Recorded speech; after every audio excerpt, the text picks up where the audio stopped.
Welcome to The Explainer. Today, we're looking at one of the most fascinating transformations in Indian business, the story of ITC. Okay, so let's get right into it. The big question is this: how does a company built on cigarettes, a century-old legacy, pivot to become the king of the Indian kitchen? It seems almost impossible. I mean, just look at this. On one side, you have the Imperial Tobacco Company, and on the other, a shopping basket filled with noodles, biscuits, and body wash. This is the story of that massive, almost unbelievable pivot. To really get your head around this, we first need to understand the powerful, yet kind of problematic foundation that ITC is built on. So ITC has been around for over 100 years, but its modern identity really started taking shape in the last few decades. You can actually see the story in the name changes. From Imperial Tobacco Company, they slowly, deliberately started shedding that tobacco identity, until finally, in 2001, they became just ITC Ltd. This wasn't just a rebrand, it was a signal that they were serious about becoming something more. And this quote from Mint just hits the nail on the head. It's a tightrope act. Imagine walking that high wire. You need the profits from your old business to fund your new one, but you can't let that old identity hold you back. It's an incredibly delicate balancing act. Now, this table gets right to the heart of that dilemma.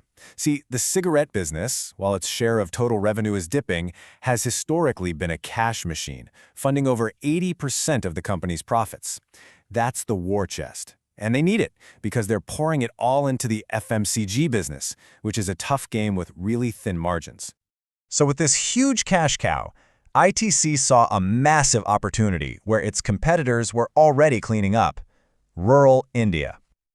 And wow, this chart shows you just how far behind they were. Giants like Hull and P&G were already getting a huge slice of their money from rural markets, which was on its way to becoming a $100 billion opportunity. And ITC? They were barely even in the game. But, breaking into rural India wasn't easy. ITC was up against a wall. The roads were bad, so distribution was a nightmare. Local shopkeepers were already loyal to other brands. And then there's the biggest hurdle: their image.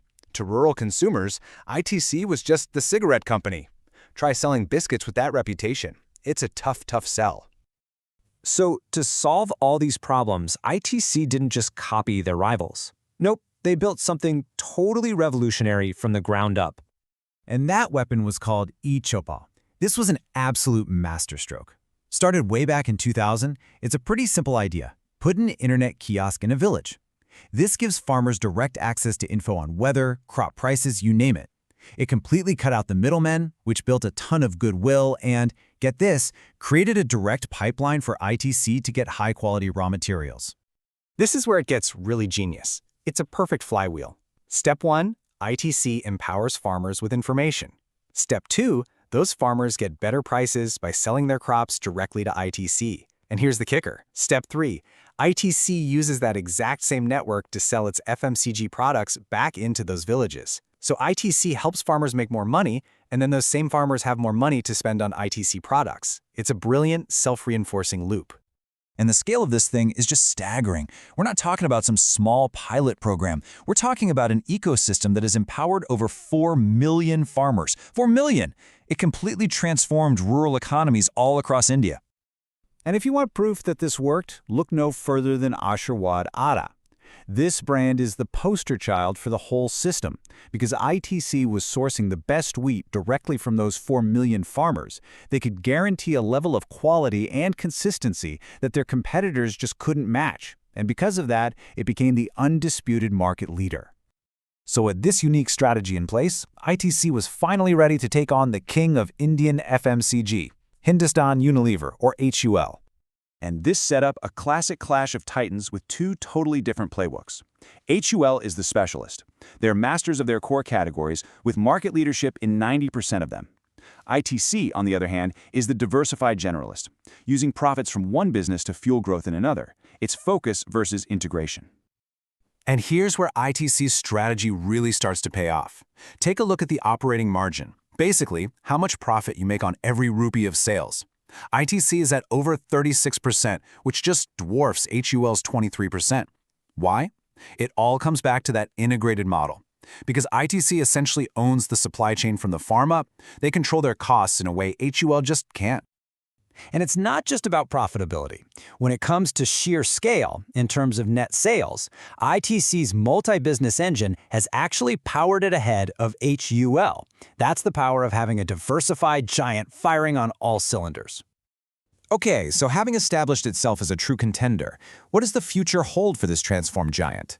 What's the final push? Well, a big piece of the puzzle is the recent demerger of its hotel business. By spinning off that division, ITC is sending a crystal-clear message to everyone. We are all in on FMCG and agribusiness. It's a strategic move to double down on their ambition to completely dominate the Indian consumer market. Which leaves us with this one big, fascinating question. Is ITC's all-in-one integrated model a blueprint for the future of business, or is it a really complex gamble in a world that seems to reward focus more and more? The answer to that is going to shape the future of one of India's most iconic companies.